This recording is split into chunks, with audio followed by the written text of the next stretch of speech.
Okay, we'll go ahead and call the meeting of the Planning and Zoning Commission to order. First item is the Pledge of Allegiance.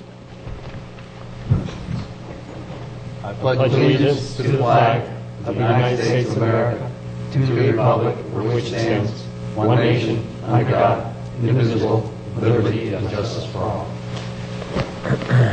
Welcome, everyone. So we do have a quorum. Item 2 on the agenda is additions or deletions to the agenda. Mr. Bowling, any from the staff? Any from the commissioners? No. If not, next item 3A is approval of the minutes of January 14, 2016. Do we have a motion? Motion to approve. Mr. Brognano. Second. And Mr. Rednauer makes a second. Any discussion? All in favor, please signify by aye. Aye. Aye. Any opposed, like sign? Hearing none, that motion carries unanimously. Next item on the agenda is item 4A. I'll go ahead and read this into the record. It is a consent item. It's the Adams Accessory Single Family Dwelling, a request for administrative permit use approval for an accessory single family dwelling unit. Heidi Adams is the owner. Kep Construction LLC is the agent. It's located at 1196 29th Avenue. The zoning is RS6, residential single family up to 6 units per acre. The land use designation is L2, low-density residential, up to 6 units per acre. This is a quasi-judicial matter.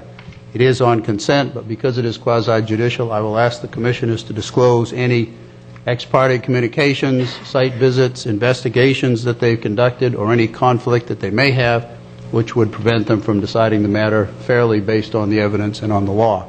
Does any commissioner wish to disclose any matter? No. If not, we'll go ahead. As I say, it is quasi-judicial. Excuse me, it is on consent. So do we have a motion then to approve staff's recommendation? Motion to approve staff's recommendation. By Mr. Brognano. Second. Second by Mr. Rednauer. Any discussion on that motion? If not, all in favor, please signify by aye. Aye. Aye. Any opposed by like sign? Hearing none, that motion carries. Brings us to the next item, 5A, which is also quasi-judicial, but this is not on consent. It is the Reserve at Vero Beach request to modify 2 approval conditions for the Reserve at Vero Beach preliminary PD plan. SR, State Road 60, Vero LLC is the owner. Bruce Barquette, Esquire, is the agent. It's located between State Road 60 on the north and College Lane on the south, just east of 60 Oaks PD. Zoning classification is PDMXD, which is Planned Development Mixed Use District. The land use designation is M1, medium density, up to 8 units per acre. Again, quasi-judicial, so I'll ask that commissioners disclose any site visits, ex parte communications, any other independent investigations they've conducted, or any conflict which they may have which would prevent them from deciding the matter fairly based on the evidence in the law. Does any commissioner have any matter to disclose? No. If not, we will proceed. I would ask, because this is quasi-judicial, I would ask anyone who plans to testify in this matter to please stand and be sworn by the clerk. Do you swear or affirm to tell the truth, the whole truth, and nothing but the truth? Thank you. Okay, we'll start with the county's presentation. Yes. Thank you, Chairman Plakowicz. For the record, John McCoy with the county planning staff. This is a request to modify several conditions for the Reserve at Vero Beach planned development. And the reason it's before you all is because the Planning and Zoning Commission was the body that originally established these conditions, and in order to modify them, they come back through the Planning and Zoning Commission as a matter of course and process. Would like to point out that the applicant did actually add one request, and I've handed out a modified recommendation, and the additions are actually underlined in that request, and the applicant's request letter is attached to that, and I'll cover that in a little more detail in the presentation.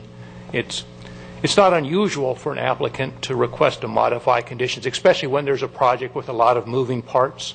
So as they've gotten further down, they've determined some things, and these are mostly either due to a change in timing or a change in circumstance, and I'll explain that a little bit more. I think most folks are familiar with the location. It's located on the south side of State Road 60, and really just a little bit west of the intersection of 58th Avenue and State Road 60, Kings Highway on the south side. And it's a pretty active construction site now, so if you're going by it, it's easy to see. Primarily the properties around it are zoned commercial. The properties to the south and west are zoned residential, with College Lane also being to the south.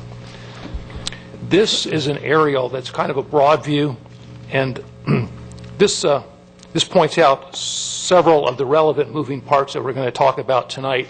And let me just kind of cover those as I go through the aerial. The off-site sidewalk at the southeast part of the aerial is illustrated by that yellow line. And what we have is we have Century Town Center, which has a sidewalk adjacent to College Lane. Then there's a gap in the sidewalk between the Century Town Center sidewalk and the sidewalk that runs along 58th Avenue. As we go to the west, there's the right turn lane on College Lane for westbound traffic to turn into the driveway, the proposed driveway. And then also a segment of sidewalk on College Lane that's adjacent to the subject site. So once all the sidewalk segments are constructed, there will be a finished sidewalk segment to the west edge of the subject property from 58th Avenue. And that primarily, that pedestrian segment services some pedestrian traffic from the college, but mostly from the charter high school on the south side of College Lane. Would also like to point out the CFA is the Chick-fil-A site, which is at the very northern part of the property adjacent to State Road 60 and also adjacent to the driveway for the Century Town Center westernmost drive. With that, this is a detail of the off-site sidewalk segment. And really what I want to do is talk about, and what this is to illustrate, is from the Century Town Center to the east towards 58th Avenue, the entire sidewalk segment is designed. The most problematic section is the section at the very east where there's some conflicts with some utility structures, both poles and electrical boxes. It's anticipated that the whole sidewalk segment can be built. The one contingency and change in circumstances that the county has to acquire a little bit of area from Ruby Tuesdays right at the intersection, that circled area. And if we can acquire it prior to the contractor mobilizing for the construction, they can construct it at that time. If not, then the modified condition allows the applicant to essentially escrow 125% the cost of that one little segment that's at the very east end, sort of that missing piece right adjacent to 58th Avenue. So that's the change sort of in circumstance there. Then as far as the change in timing along College Lane, the College Lane, in the original conditions, the College Lane turn lane and the sidewalk along College Lane are both tied to the first certificate of occupancy issued on the project. And as it's working out, the Chick-fil-A restaurant, which is adjacent to State Road 60, is looks like it's going to be the first to get a certificate of occupancy. It looks like they'll be requesting a certificate of occupancy sometime in the month of March, and then the first residential certificate of occupancy, the contractor's telling me, will probably follow 3 to 4 months later, sort of time-wise. So that's sort of the timing scenario we're talking about. And the applicant's requesting that the turn lane and the sidewalk both be tied to the first residential certificate of occupancy. And with respect to the turn lane serves that College Lane driveway. While Chick-fil-A is being CO'd, the entire site's still going to be a construction site. So it'll be a turn lane to a construction site at that point in time if it were constructed. Doesn't really serve the Chick-fil-A site all that efficiently. There is alternate access, and the aerial pointed it out, but there's a driveway that runs on the Century Town Center site from College Lane to State Road 60. So there is alternate access. So staff does support the applicant's request and the change of condition. And by and large, the sidewalk, the applicant wanted to include that from a timing standpoint, just as far as mobilization of construction and activity in that area, so that they don't essentially get in their own way, build one improvement, and then potentially damage it when they come back to build another. So with that, I'll get to the recommendation, and staff does recommend approval of the revised conditions as shown in the staff report. Thank you. Does any commissioner have any questions or comments to the county's presentation? Does the applicant have any questions of the county? Would you like to make a presentation? Would the applicant like to make a presentation? Thank you, Mr. Chairman. Bruce Barquette representing the applicant. And the only thing I'd like to add, appreciate the report by John. It was exactly what we'd hoped for. And the only thing I'd add is to those two conditions, the third request was that we not build even. See, the sidewalk is in two parts. One is on our site, and the other is east of our site. We just want to do it all at once. And so the third condition, which we forgot to ask for the first time around, was to delay the on-site sidewalk to be built at the same time as the off-site sidewalk, which is in conjunction with the first residential CO. Yeah. So those two conditions plus the third condition is what we're asking for. Does the county staff have any objection to that modification? We don't. That's included in our modified condition. That's part of that underlined that we're anticipating comment or condition 3C being modified. So yes, we agree. Okay. Any commissioner have any questions or comments of the applicant? Any member of the public wish to be heard on this? Anybody else? Any other presentation from the county or the applicant? I do have one just comment, and it's really not relevant to this. It's not specific to this project, but I noticed one of the options is to escrow 125% of the construction cost.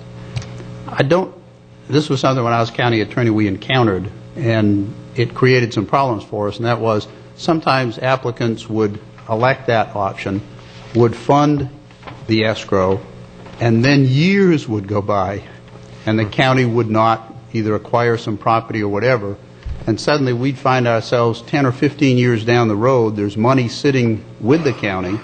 We'd try to return it, but sometimes the developers were, corporations or LLCs which had dissolved. We couldn't figure out who to give the money to.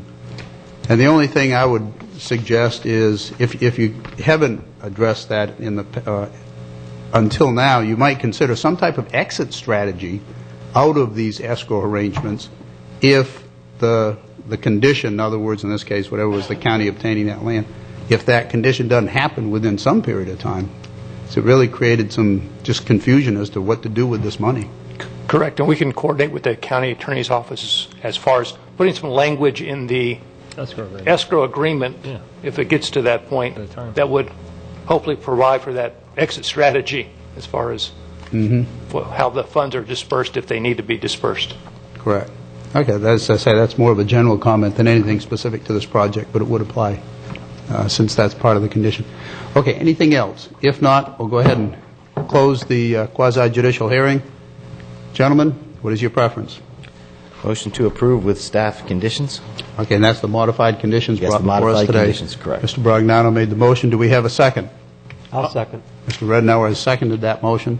Do we have any discussion on the motion? If not, all in favor, please signify by aye. Aye. Any opposed by like sign? Hearing none, that motion carries. Okay, next item on the agenda is item 6. Thank you, gentlemen. Thank you. Yes. Item 6 is commissioner matters. Do we have any commissioner matters? Item 7A is the planning matters. We did receive a planning information package. Any questions or comments with respect to that informational package? If not, item 8, attorney's matters. I have none. Excuse me, Mr. Chairman, if I could. Yes. Sorry. I didn't have any comments on the information package, but I did just want to update you all on a couple of things since your last meeting. Since your last meeting, the Board of County Commissioners held a transmittal hearing on the comprehensive plan change for the connection policy for water and sewer. And I sent to you all staff's recommendation and staff report. The Board of County Commissioners voted 3-2, same type of vote as they had originally to initiate the amendment to transmit. But there's also quite a bit of discussion amongst the board looking at the new information that staff performed, really kind of prompted from the discussion here at the Planning and Zoning Commission, what potential place of worship uses are out there now near the urban service area boundary, outside, how many have connected and so forth, and we gave them that information. And they expressed an interest in, when the matter comes back before them for the final hearing, to perhaps set up some type of just window of opportunity time-wise to make it a more narrow sort of allowance, because there really is just one use that's out there now that's not allowed now. The camp and retreat is below our threshold acreage, as we discussed before. So they did take note, and your recommendation was duly noted. And I'll let you all know, and I'll report when that goes back to them. Also, the rezoning, the heavy commercial rezoning with the non-conforming mobile home park that you all denied, the applicant did appeal that rezoning to the Board of County Commissioners, but they also took the opportunity to modify the request. And so with the Board of County Commissioners on the appeal, they're going to hear a modified request to rezone that one parcel that's RMH6, that's up against the mobile home park. They're now requesting that be rezoned to CL rather than CH. So the board will be considering that, and I believe that'll be going March 1st, so I'll keep you all up to date on that. Also, Mr. Chairman and board, I want to thank you all for participating tonight. I do want to say that the last few months, there have been times when we've had to work with the board office to try to make sure we had a quorum for the Planning and Zoning Commission meeting. And I know that even though we've tended to really just have to try to funnel everything to one meeting a month rather than two, I know it's difficult to hold schedules and to travel and that sort of thing. But I just wanted to thank you all for participating, and that it's important, and we'll get the word out to the other members that it is important. So I'm going to probably make it a regular practice to let you all know. I try to let you know when the next meeting might be, and I'm actually going to, if you don't mind, kind of get a poll right now of where you all are, and we'll poll the others too in advance. It looks like we will not need a second meeting in February, so we would normally have a schedule for February 25th. We won't need that. It does look like we will need to hold a meeting on March 10th. And so I just wanted to ask if any of you all know that right now, if you have a conflict with March 10th, or if you've got that. And if you don't know, you can just email me if you guys are. Okay, great. I think I'm fine. You're good, yeah. Great, thank you. I've at least got a quorum for March 10th, and we'll be polling the others as well. But that was all that I had, Mr. Chairman. Thank you very much. Okay, thank you. Anything else to come before us tonight? If not, thank you all, and meeting adjourned.